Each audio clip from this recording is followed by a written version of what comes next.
اعوذ باللہ من الشیطان الرجیم بسم اللہ الرحمن الرحیم الحمد للہ رب العالمین الرحمن الرحیم مالک یوم الدین ایاک نعبد و ایاک نستعین اہدنا الصراط المستقیم صراط الذین انعمت علیہم غیر المغضوب علیہم ولا الضالین آمین۔ ربنا آتنا فی الدنیا حسنۃ وفی الآخرۃ حسنۃ وقنا عذاب النار۔ رب اشرح لی صدری ویسر لی امری واحلل عقدۃ من لسانی یفقہوا قولی۔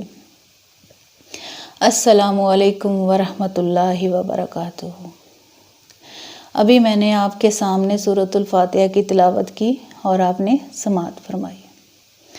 جیسا کہ آپ سب کو پتہ ہے کہ یہ مصحف کے اعتبار سے تو پہلی سورت ہے ہی، لیکن یہ نزول کے اعتبار سے بھی مکمل سورت ہے جو حضور صلی اللہ علیہ وسلم پر نازل ہوئی۔ اس سے پہلے مختلف آیات نازل ہوئیں، 5 آیات سورت الگ کے آغاز میں، اور کچھ آیتیں سورت قلم یا روم کے آغاز میں، اور کچھ آیتیں سورت مزمل کی ابتدا کی، اور کچھ آیتیں سورت مدثر کے آغاز کی۔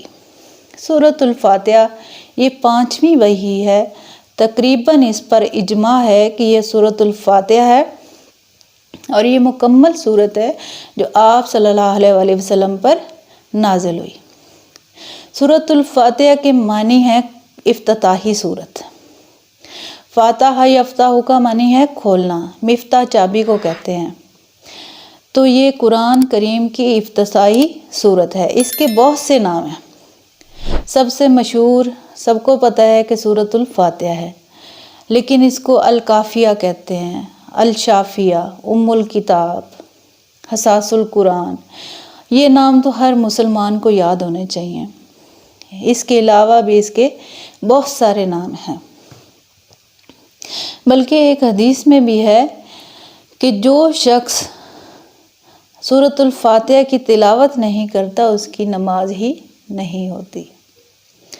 جیسے کہ پچھلے لیکچر میں نے آپ کو کہا تھا کہ آپ اپنے سامنے قرآن پاک کھول لیجئے گا، تو اگر آپ کے پاس ترجمے والا قرآن پاک ہے تو بہتر ہے، اگر نہیں ہے تو آپ سادہ قرآن پاک بھی کھول کے رکھ لیں تاکہ آپ کو صحیح معنوں میں سمجھ آ سکے۔ تو اب ہم سورۃ الفاتحہ کا ترجمہ اور مختصر سی تفسیر کریں گے۔ بسم اللہ الرحمن الرحیم۔ شروع اللہ کے نام سے جو بڑا مہربان نہایت رحم کرنے والا ہے۔ الحمد للہ رب العالمین۔ الحمد تمام تعریفیں اور کل شکر للہ اللہ کے لیے ہے، رب عالمین تمام جہانوں کا۔ الحمد للہ رب العالمین، تمام تعریفیں اور کل شکر اللہ کے لیے ہے جو تمام جہانوں کا رب ہے۔ کل حمد اور حمد کو ذہن میں رکھ لیجئے کہ حمد مساوی ہے تعریف جمع شکر۔ عام طور پر ترجموں میں ایک لفظ لایا جاتا ہے کہ کل تعریف اللہ کے لیے، لیکن یہ کافی نہیں ہے۔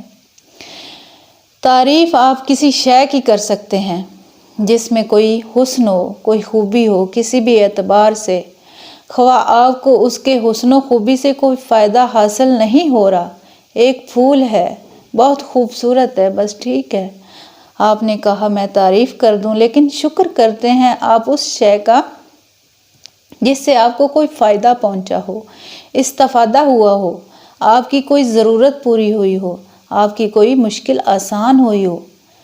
آپ دیکھیں گے کہ حمد میں یہ شکر کا جو پہلو ہے وہ غالب ہے۔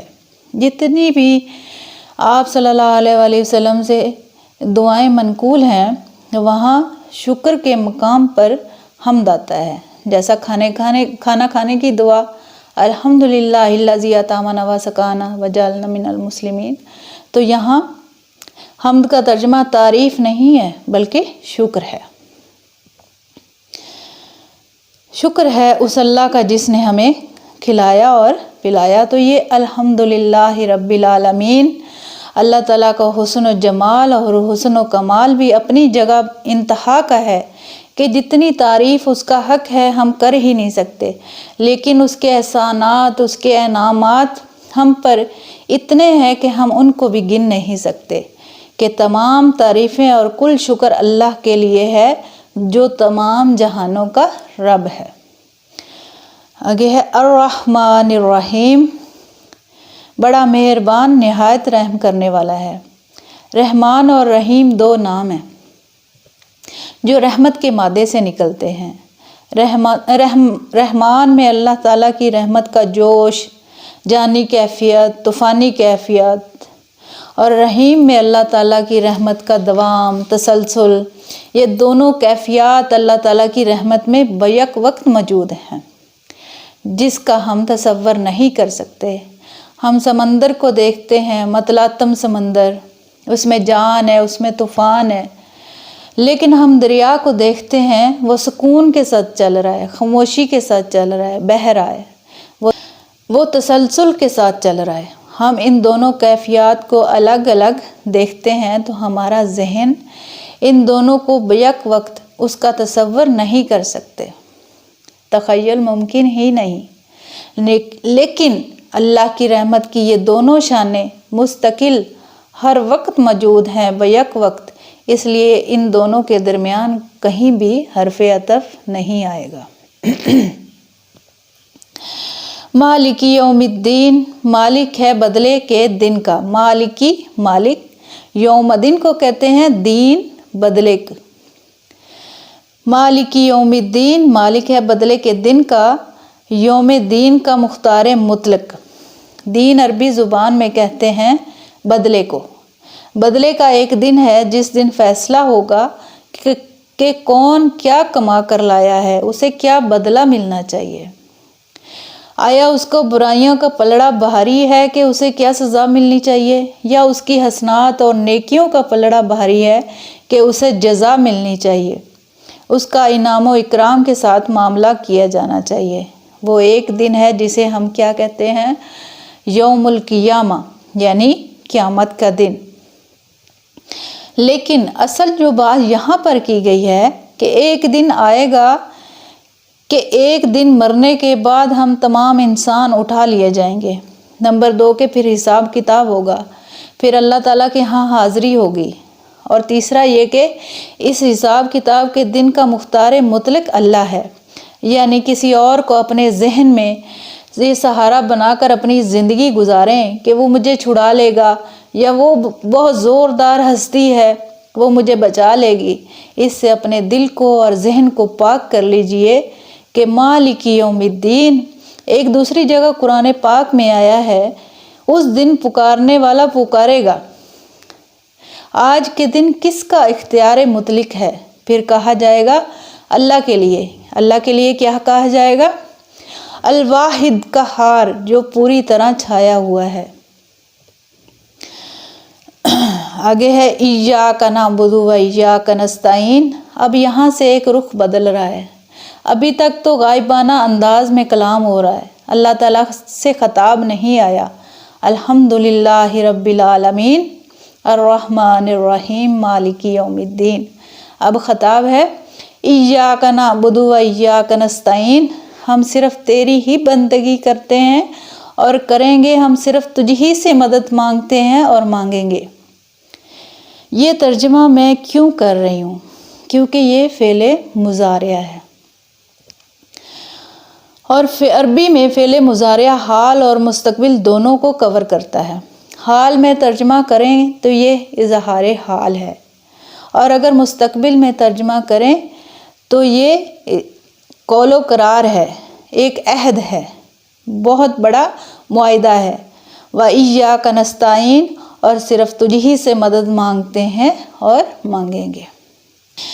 اہدنا الصراط المستقیم، اہدی ہدایت کو کہتے ہیں، صراط راستے کو کہتے ہیں، مستقیم سیدھے۔ اہدنا الصراط المستقیم، ہدایت بخش ہمیں سیدھے راستے کی۔ یہاں دو باتیں سمجھ لیجئے۔ انفرادی سطح پر انسان نامعلوم کتنے مرحلے آتے ہیں ہر روز کے، جس میں وہ ایک چھٹک کے کھڑا ہو جاتا ہے کہ یہ کروں یا یہ کروں، فیصلہ کرنا مشکل ہو رہا ہے۔ قدم قدم پہ اس کو ہدایت کی ضرورت ہے۔ اور نمبر 2، اجتماعی طور پر نو انسانی بڑے بڑے مسائل میں واقعہ یہ ہے کہ تسلیم کر لیا جانا چاہیے کہ عقل انسانی اس کو راستہ نہیں دکھا سکتی۔ عام سطح پر مرد اور عورت کے درمیان حقوق اور اختیارات کا کیا توازن ہو ناممکن ہے، انسان طے نہیں کر سکتا۔ انسان مرد ہے یا عورت؟ عورت سوچے گی تو وہ اپنے جذبات، اپنے خیالات کا لحاظ رکھے گی۔ مرد کے جذبات اور اس کے احساسات کا اسے کوئی خیال نہیں ہوگا، اور اگر مرد سوچے گا تو اسے اپنے جذبات اور احساسات معلوم ہوں گے، اسے عورت کا خیال نہیں ہوگا۔ اس کا تصور ممکن ہی نہیں اس کو وہ محسوس کر سکے۔ اس لیے وہ ایک ہی ہستی ہو سکتی ہے جو دونوں کا خالق ہے، عورت کا بھی اور مرد کا بھی، اور اس کو دونوں سے محبت ہے، دونوں کا رب ہے۔ اسی طرح دوسرا یہ کہ فن، معاشرہ یا ریاست، حکومت اور ریاست ہمیشہ یہ چاہتی ہے کہ سارے اختیارات ہمارے ہاتھ میں آ جائیں اور جو ہم حکم دیں وہ چل پڑیں، لیکن افراد یہ چاہتے ہیں کہ ہمیں آزادی ہونی چاہیے۔ اب دیکھیں دنیا میں کتنے جھگڑے ہوتے ہیں، فریڈم فریڈم۔ یہ فریڈم واقعتاً ایک شے ہے، ہر انسان کی آزادی ہونی چاہیے، لیکن افراد کی اتنی بھی آزادی نہ ہو جائے کہ کوئی قاعدہ، کوئی اخلاقی، کوئی حدود کا پابند نہ رہے۔ تو اب کہاں ہے وہ نقطہ اعتدال کہ جس میں انسان کی انفرادی آزادی اور انفرادی اختیار اور ادھر اجتماعی مسئلے جو ہیں ان کو بیلنس کیا جا سکے؟ انسان طے نہیں کر سکتا، صرف اللہ ہی اس کے لیے نظام دے سکتا ہے، ہدایت دے سکتا ہے، نظام دے سکتا ہے۔ اور تیسرا مسئلہ یہ ہے کہ سرمایہ اور محنت، ان میں کیا توازن ہو۔ سرمایہ اور محنت دونوں مل کر کچھ بنا رہے، اب اس میں نفع جو ہوا اس میں سرمایہ کا کتنا ہے اور لیبر کا کتنا ہونا چاہیے، یہ کون طے کر سکتا ہے؟ یہ ایسا نہ ہو کہ سرمایہ داری جو ہے وہ آکاش بیل بن کر پورے معاشرے پر چھا جائے اور غریب بیچارہ، مزدور بیچارہ، کاشتکار بیچارہ چکی کے دو پارٹ میں پس کر رہ جائے۔ لیکن یہ کہ دوسری طرف یہ کہ مزدور کا جو حق ہے اس سے زیادہ اس کو دے دیا جائے تو سرمایہ جو ہے وہ تو سکڑ جائے گا، وہ پھر میدان میں نہیں آئے گا۔ کیا کیا جائے؟ کون سا نقطہ عدل و اعتدال ہے؟ یہ تین مسائل ایسے ہیں، اہدنا الصراط المستقیم، ہدایت بخش ہمیں سیدھے رستے کی۔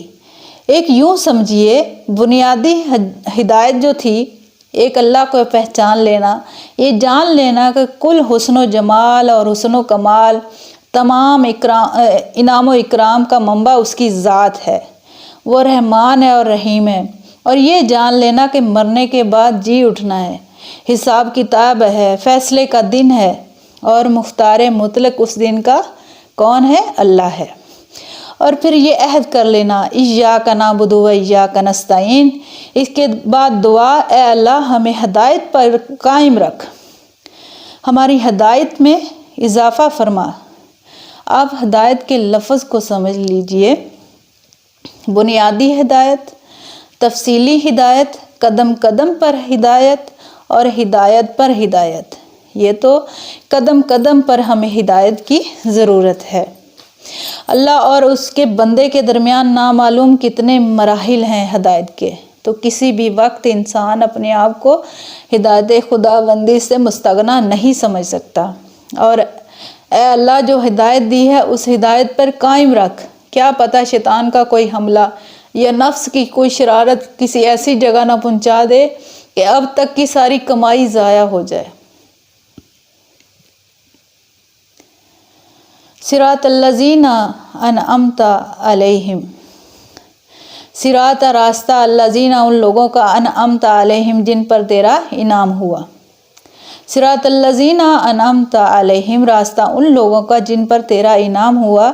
یہ کون لوگ ہیں؟ اس کی وضاحت آپ کو ملے گی سورۃ نساء میں۔ یہ 4 طبقات ہیں جن پر اللہ تعالیٰ کا انعام ہوا۔ چوٹی پر انبیاء کرام، اس کے بعد صدیقین اکرام، ان کے بعد شہداء ان کے بعد عام نیک صالح مسلمان، یہ 4 طبقات ہیں، ان کے راستے پر ہمیں چلا۔ غیر المغضوبی، نہ کہ ان کا جن پر تیرا غضب ہوا، اور غضب ہوتا ہے ان پر جو ہدایت کے واضح ہونے کے بعد ہدایت کو ترک کر دیں، وہ ہے مغضوبی علیہم، جنہیں ہدایت مل گئی ہو، ہدایت کو پہچان لیا ہو، پھر اپنے شرارت نفس کی وجہ سے، اپنے تکبر کی وجہ سے اور اپنے حسد کی وجہ سے وہ اس حق کو رد کر دیں اور چھوڑ دیں، ان پر اللہ کا غضب آتا ہے۔ اور اس میں اس کی سب سے بڑی مثال تاریخ کے اعتبار سے یہودی ہیں۔ اللہ تعالیٰ نے انہیں ہدایت دی، کتابیں دی، تورات، انجیل، زبور، سینکڑوں نبی ان میں بھیجے، 1400 برس تک نبوت کا تار ٹوٹا ہی نہیں۔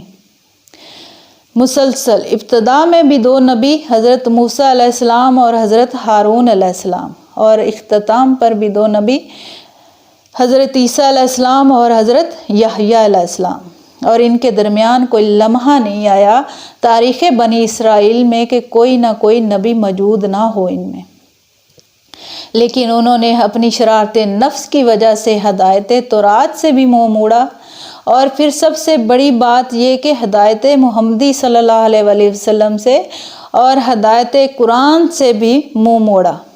یہ کون ہے؟ مغضوبی علیہم ولا الضالین، اور نہ گمراہوں کا۔ یہ لفظ جو آتا ہے ضال، عربی زبان میں گمراہ کا بھی ہے اور تلاش حق میں بھٹکنے والے کے لیے بھی ہے۔ ایک شخص وہ جس پر ابھی حق واضح ہی نہیں ہوا، وہ تلاش میں ہے، اس کے لیے بھی ضال کا لفظ آئے گا۔ اور ایک یہ کہ کسی غلطی میں، کسی جذبات میں آ کر، کسی غلو میں مبتلا ہو کر اور حق سے پھر جانا، اس کی سب سے بڑی مثال ہے، وہ ہیں نصارہ، عیسائی۔ حضرت عیسیٰ علیہ السلام کو انہوں نے مانا، لیکن کیا کیا؟ غلو کیا۔ یہ لفظ آگے آئے گا قرآن پاک میں، لا تغلو فی دینکم، اپنے دین میں غلو نہ کرو، جیسے کہ ہمارے بھی بعض لوگ ہیں جو حضور صلی اللہ علیہ وآلہ وسلم کی تعریف میں، حضور صلی اللہ علیہ وسلم کی محبت میں غلو کر جاتے ہیں۔ تو یہ حضرت عیسیٰ علیہ السلام کے ماننے والوں میں یہ انتہا درجے کو ہو گیا تھا، اور اس بنا پر یہ عقیدہ یاد کر لیا کہ حضرت عیسیٰ علیہ السلام کو اللہ تعالیٰ کا بیٹا بنا دیا، نعوذ باللہ۔ اس کی سب سے بڑی مثال ضالین کے اعتبار سے، اس اعتبار سے ہدایت پانے کے بعد کسی بدنیتی سے نہیں، بلکہ کسی اچھے جذبے میں غلو کی وجہ سے، رسول سے محبت کرنا تو اچھا جذبہ ہے، لیکن یہ محبت بھی ایک حد میں رہنی چاہیے۔ غلو کرے گی تو ظاہر بات ہے تو اس کے بعد وہ گمراہی کی طرف لے جائے گی۔ یہ تھی سورۃ الفاتحہ کی مختصر سی تفسیر۔ اگلے لیکچر میں ہم انشاءاللہ 30ویں پارے کی طرف چلیں گے، ان صورتوں کی تفسیر اور ترجمہ کریں گے۔ تب تک کے لیے اجازت دیجیے گا، اللہ نگہبان۔